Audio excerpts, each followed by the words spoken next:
सरकार मिशन शक्ति माध्यम सशक्त कले एबे पुनर्गठन करिबा पई सरकार घोषणा करिबा परे कार्यरत महिला माने प्रतिवाद करिसंती। घसीपुरा ब्लॉक रे शताधिक महिला आज प्रतिवाद करिसंती। ओडिशा जीविका मिशन और मिशन शक्तिर कर्मजीवी महिलांक उपरे प्रतिहिंसा परायण होई पुनर्गठन आଳରେ करा जायथिबा बहिष्कार आदेश को प्रत्याहार दाबी रे निखिल ओडिशा जीविका मिशन इसी संघ आज राज्यव्यापी समस्त ब्लॉक रे प्रतिवाद करा जायथिबा बेले एही परिप्रेक्षी रे केन्दुझर जिला घसीपुरा ब्लॉक ठारे इसी मानकर पूर्ण गठन करान जाई कार्यरत इसी मानंकु कार्य रे रखिबा पई महिला माने प्रतिवाद करी घसीपुरा वीडियो जरिया रे मुख्यमंत्री को दाबी पत्र देले शताधिक महिला। दाबी पूरण नहेले राज्यव्यापी आंदोलन को ओह्लाइबाकु देले चेतावनी।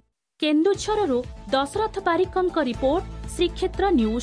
सौदामिनी पत्ती आज दाबी पत्र देउछि सरकार जो रिस्ट्रक्चर हमकु रिस्ट्रक्चर करिया पई चाहिचंदी ताकू केमदी बंद करिवे एवं हमर ये जो बकेया दरमा जो भत्ता अछि ताकू से दाबी पई आमे कहिचु से दाबीटा केमदी पूरण करिवे। स्थायी नियुक्ति आमर स्थायी नियुक्ति दरकार, आमर सम्मान आमर दरकार।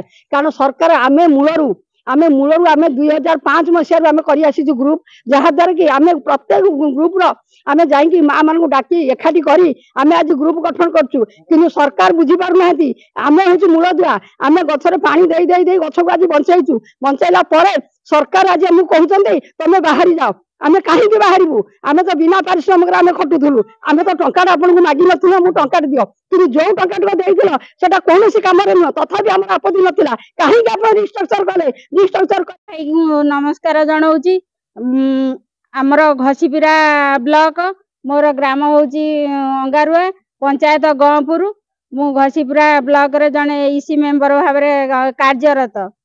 आज हमर सारा जिले रे 30 टांग जिले रे ईसी मां मानकर आंदोलन चली ब्लॉक जरिया रे हमर मुख्यमंत्री वीडियो जरिया रे मुख्यमंत्री की प्रदान कर मुख्य उद्देश्य हमर एठी होची जो रिस्ट्रक्चरिंग ना रे जो ईसी मां मान को बहिष्कार करिया पई जो सरकार जो गवर्नमेंट निर्देश देइची सेइटार प्रत्याहार करा जाऊ।